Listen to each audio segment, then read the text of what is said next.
How much time do you spend every day working on your dream? In the last 90 days, how many books have you read?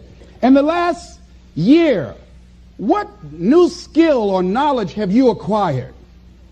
What kind of investment have you made in you?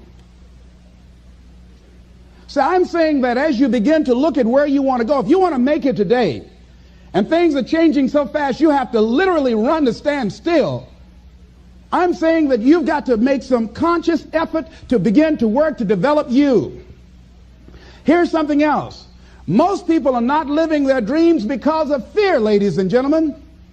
I was in Columbus, Ohio yesterday speaking for a particular Ohio department. A young lady named Karen who greeted me, who organized the event. Very talented, very skillful. And she was talking about she wanted to become involved in the consulting business. I said, why aren't you doing it?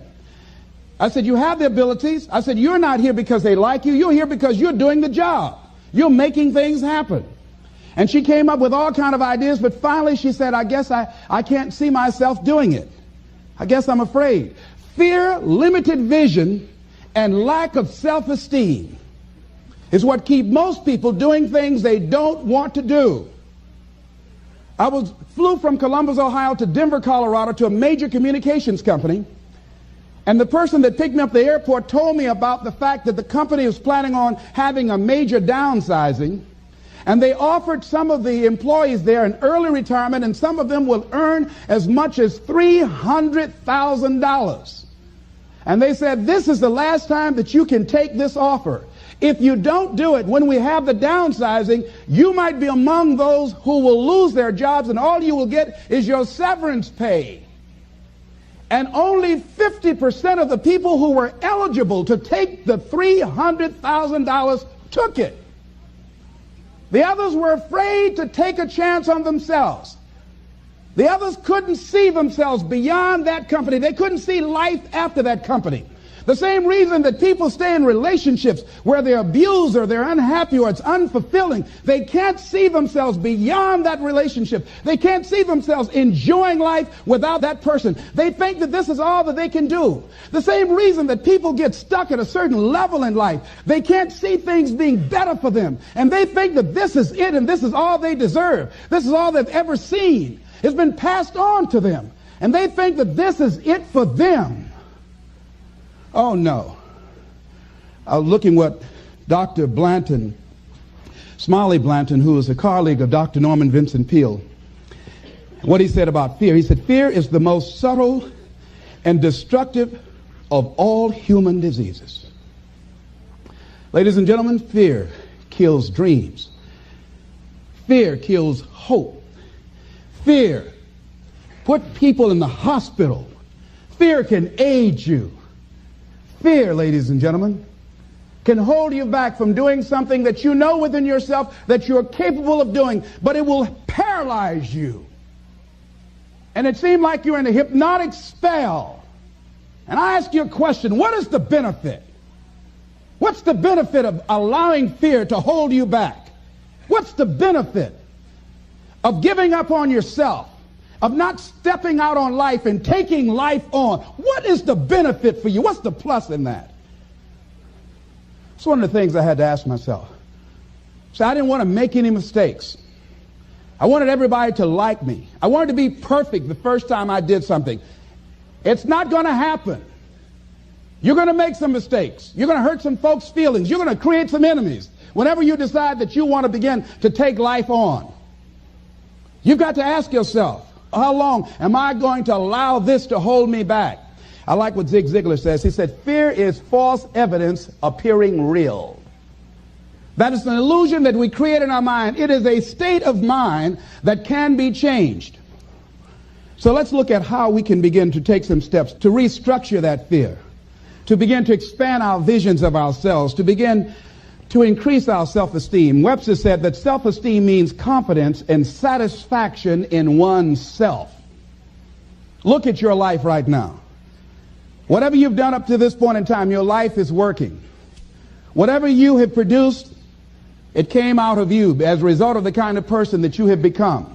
It's a result of your choices. It's a result of your consciousness.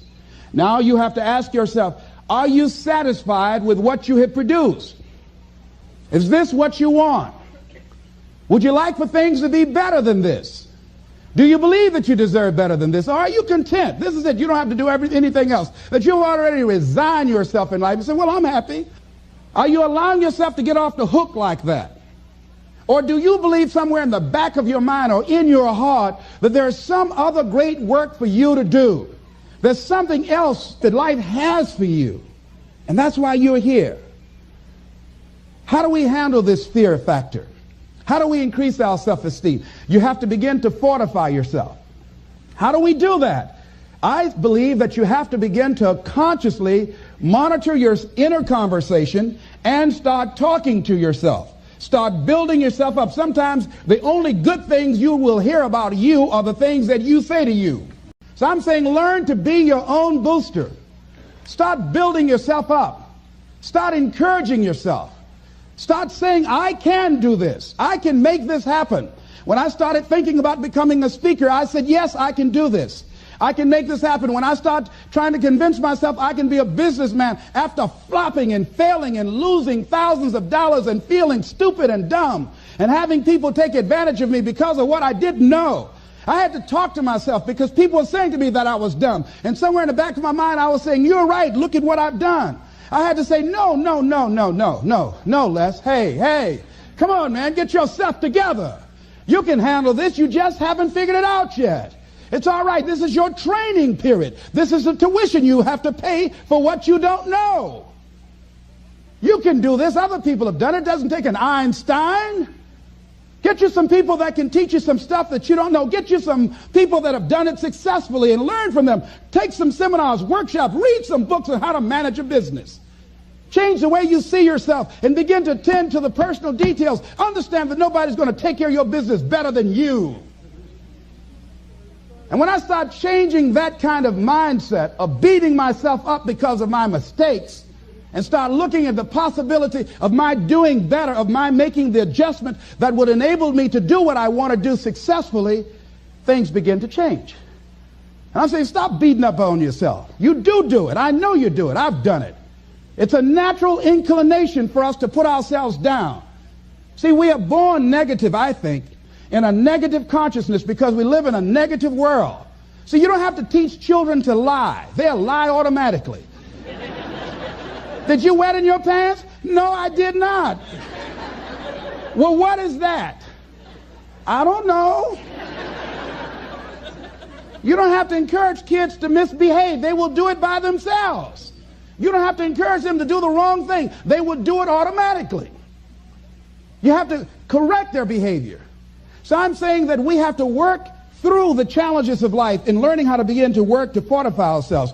Begin to guard your mind against negative programming, like turn off the television. Don't watch the news. I think that more people have a sense of hopelessness and anxiety about life. If you look at the news, you cannot feel good looking at the news. You'll be scared to death. You're scared to go to sleep. I mean, it turns your power down. You've got to be conscious of that. Don't pick up the newspaper and read it. No.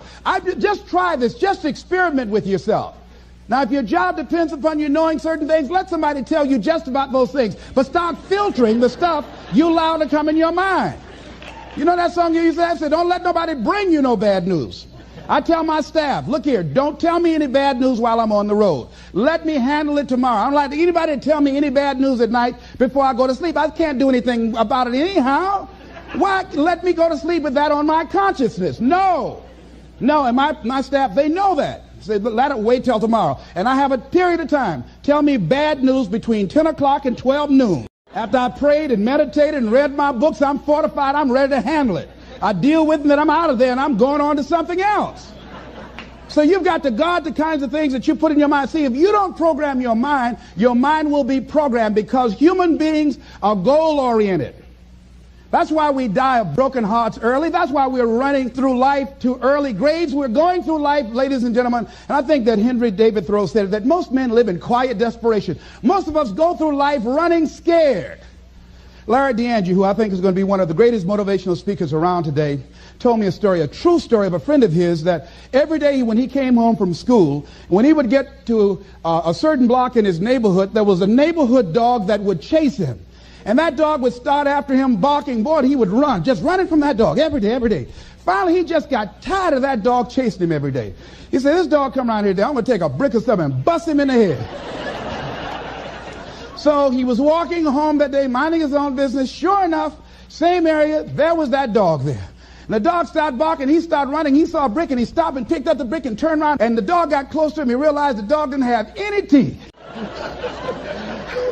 He said he put the brick down and said, get on out my way. And ladies and gentlemen, all our lives, many of us go through life running from things that ain't got no teeth to do us any harm.